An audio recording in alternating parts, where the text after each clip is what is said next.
has its ups and downs. Turn your pretty face to an ugly frown. Seems that when I fix one thing.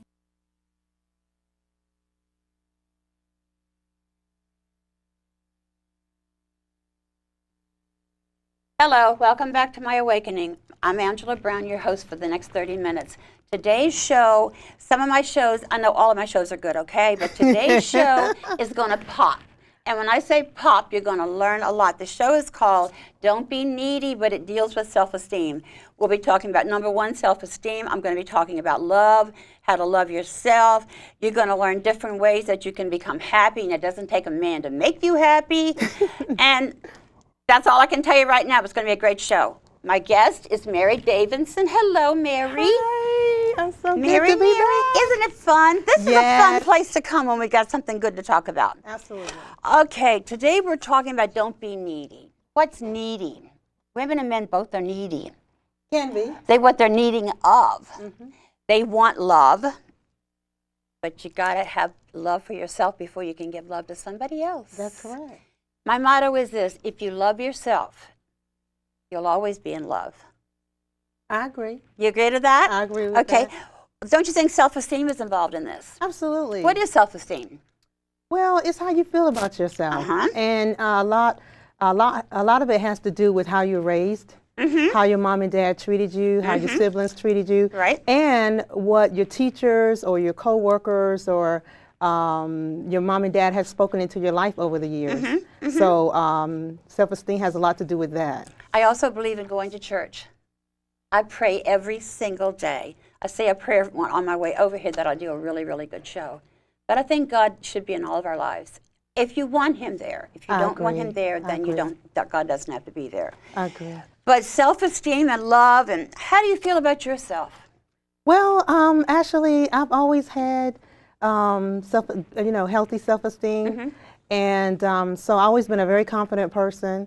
And there's a very thin line between arrogance and self-esteem. And so you have to be very careful when you are confident that you don't venture over into arrogance. And when you think it's all about you, you know what I mean? And you said something at the beginning of the show about God and everything. And you know what? God helps temper that. And so, you know, he helps you keep that under control. He keeps you humble. And even though, just like your show, you have a fantastic show. Thank you You're beautiful. much. You got a lot of things going on. And but humility plays a role. Yes. You know what I mean? Yes. So every time you get a gift, it's not just being given, you've earned it. Absolutely. And we all need to be humble at times. We really, really do. But let's talk about the men for a few minutes. I've had a few in my life, and I'm sure you have too. Yes, I have. And I was just talking to a young man at the store the other day, and he said, the gym. And he goes, my girlfriend is really pissed off at me. And I said, excuse me? He said, yeah, and I didn't do anything wrong. I was just late getting to her apartment yesterday. I said, let her go then, if that's the way it is. You did? Yes. But he told me that he showed me the emails. He went up and got them out of his locker. They were vulgar. They were filthy. Wow. And this is a young man who did not deserve this. Right. I don't think he cheated because I asked him. Oh, okay. If I want to know something, I'm going to ask you. Yeah. Did you have sex last night? You have to tell me. If you don't. But the point of the whole thing is be honest when you're in a relationship. Not bossy, honest. Absolutely. And in relationships, how you feel about yourself can make or break a relationship. Yes, it can. It can make and break a marriage. It can make and break a friendship, like between two women, just friends. Between two men and just male friends, and it also can break, a husband and wife relationship. So, I always, thought about as a kid growing up. I used to say to myself all the time. I said, when I grow up, I never want to get married. I never want to get married. That's because I had never been in love. Okay. You know what I'm saying? Are you in love now? I want to know. Are you in love now? You always get me. You always get me. But are you in love? I am very much in love. Okay. Yes, I'm very much in love. And that's all I'm going to say about that. I'm not going to ask you anything else. That's why you got that smile on that face from ear to ear. I'm always in love. I'm in love with myself, but not in love to the point where it's unhealthy. Right. You know what I'm saying? Because if you love yourself, you're going to take care of yourself. Yes. You know what I mean? But if you love yourself, you don't need anybody else's love, so I've heard, but that's not true. You don't need someone else's love to validate you. You've already validated yourself. Absolutely. Yeah, because love makes the world go round. Yeah. So what did your mom and dad tell you about life? What was your life going to be like? Well, you know what? Like I said before in the previous show, my mom and dad were very, very young when they had me. You know, when I was born, my mom was about 15 when she got pregnant, and 16 she had me. And so I learned a lot from them. I learned they were madly in love. Really? Yeah, they were junior high, high school, elementary sweethearts, and they were madly in love. They fought, but they loved each other. And then eventually my mom died a few years later, you know, some years later after that. But one of the things I learned from them is I learned from my mom and dad that everything wasn't perfect. But guess what? They loved each other in spite of and unconditionally. And that's what I had to learn from the breakup of my first marriage, is that you're not going to find a perfect man. No. You have to learn. You have to decide, like I said before, you have to decide what you're willing to deal with for the rest of your life, and what you're not willing to deal with. and what you're not willing. And so when it comes marriage is a job. Yes, it's a lot of, you know what, it's work and it's commitment. Yes. And you can't always please one another constantly, right. but you can try. But if you have self-esteem, your life is not centered around your partner. Because self-esteem makes you big. Absolutely. It makes your heart. It makes you healthy big. Healthy big. When I say big, I don't mean heavy set person. Yeah. But it makes you big that when your feet are on the ground, you don't feel your feet moving. Yeah. You just float like that on your hands. Yeah. And love is wonderful to be in, but love, that first part of love deals a lot with sex. You agree with that? It can, but it doesn't always have to be. No, it doesn't, but doesn't. it seems See, like the way it goes. After you get well, you know what? It depends. Like, you know what? It goes back to that self-esteem thing again. See, first there's the attraction. Would you agree with that? Physical attraction. There's the attraction. Yes, yes. Then after the attraction, where does the relationship go from here? I believe, now women, you don't have to agree with me, but this is what I believe. Yes. I believe we determine which way that relationship is going to go.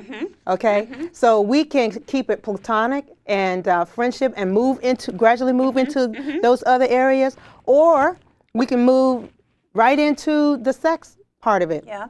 And that's where we get ourselves in a lot of trouble. But then because you give away what you have. Absolutely. Well, I say you give away the goodies before you get to really know him. Well, you give away a very special part of yourself you can't get back. Yeah.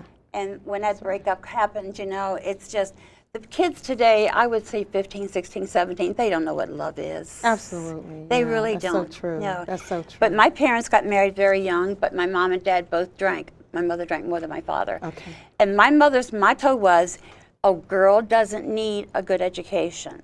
She doesn't need to be free, because all she's going to do is get married, become a wife, a mother, a homemaker. So why do you need to go to college for that? Oh, okay. The men needed the education. This is what she filled in my head, because they're going to be the one who bring home the bacon. Okay. And boy, Mama, I know you're gone. I hope you're watching this in heaven. But that was a wrong thing to tell your daughter. Yeah. Things Because have changed it tremendously. has changed tremendously. I mean, being in I'm not going to mention the name of the store, just the other day, and to have some man come up behind me and rub me with his body, his genitalia. Oh, my goodness. You know, that's vulgar. Oh, my goodness. That's sexual assault, and that really hurt me. I went home and had a good cry about that. You did? Yeah, because I wasn't saying anything to lead him on. I'm standing in line waiting to pick up a prescription. Right. And he does that, you know? Wow. That was vulgar and very, very dirty. And disrespectful. It was disrespectful to me, because I don't put down hookers now, but I'm not a hooker. I don't dress like one. Maybe if I did, there'd be more attention. But I'm just saying that made me feel dirty. Oh, yeah. It made me feel dirty. It really, really did.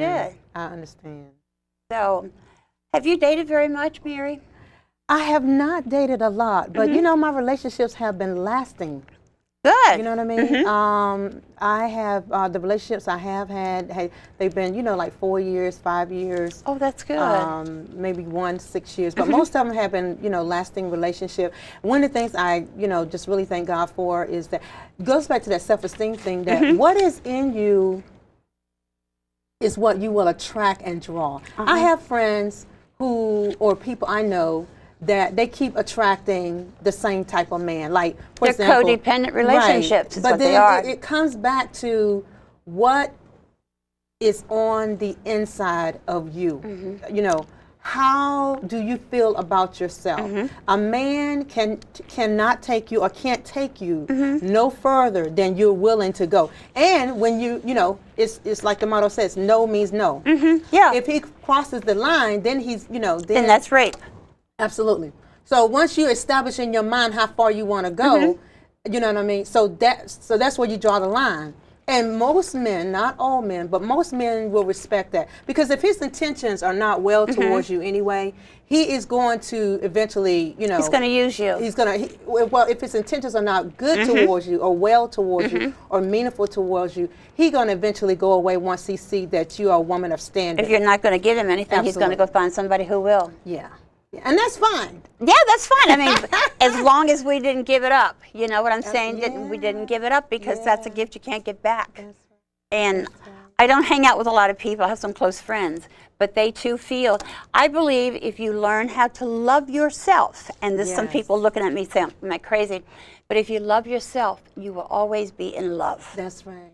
Because you won't need love till you know what love is. Love is liking, respecting, and loving yourself. How and much if you will love take. yourself, you won't allow people to mistreat you. Exactly. You would draw the line. You would stand firm. And so what if they walk away? So what if they go away? So what if they marry someone? So what else if they start dating someone else? The most important thing is you have your dignity. And your self-esteem. You have your quote-unquote pride and your self-esteem. Your self-esteem. And you know what? The thing I love is, you know, when I was dating, when I do date, I said, I remember telling, you know, an old boyfriend many years ago, I said, I have to look at myself in the mirror tomorrow morning. Tomorrow morning. So tonight, I can't do anything that tomorrow morning I'm going to be ashamed of. That's right. And that's how I've always carried myself. That you know, no woman, none of us are perfect. You know what I mean? We all had, you know, some. And we don't wear halos around our head. Interesting relationships. You know, some good, some not so good. And but I've always said that, you know, once I get up in the morning, I have to be able to face myself. Did I do something the night before that I'm ashamed of, and you know, and I can't face myself, and then I allow men to treat me, or not just men, but even like your boss or friends mistreat you, and so I've always stuck by that to just. You send out a signal. Yeah. You have to let them know just 1, 2, 3, 4 what I'm going to do and what I'm not going to do. And clothes has a lot to do. The way we dress provocatively, that brings on a lot. That has a lot to do with. Let's talk about no means no. I have a friend, not anymore, she was a friend. Okay. And we were talking one day over lunch at her house, and she said, you know, Angie, I did something and I want you to know about it. And I said, well, you know, you can tell me anything. She said that she met this guy, they went to bed, took off their clothing, and they were getting ready to have sex, and she decided she didn't want to have it. Okay. And I said, well, what did you do? She says, I told him to get out, and I threw his clothes behind him. Wow. I was amazed because he had to have been somewhat of a gentleman, or he would have just forced her to have that sex. Right, he would not have let her lie there stark naked and then get out of that bed and walk away. So in my mind, he had to have some respect, and he had to really care about himself, because the next day he'd have to look at his face in the mirror. And then he didn't have to worry about being right. Yeah, and worry about the police knocking That's at his door too. That's true. But they had both been drinking. So I mean, you set the picture yourself. You are responsible, I believe, for the things that you get yourself into. You're responsible. So we won't know a person when you first meet them, because they always give you the, oh, I'm this, I'm that. Oh, I do best that. Foot forward. Yeah, I own my own house. I got a car, and it could be a trailer and a motorbike. You don't know. So you have to be able to read through these people. Absolutely. And that's what's happening to our teenagers today, and the violence and the ongoing HIV. Because we're losing a lot of our girls. Well, don't you think it has to do also with self-esteem? How they're raised. You know what I mean? Yes. Like if they're just like, for example, if their mom allowed the father to abuse them, or boyfriend to abuse them, abuse her, and they see this inside the home,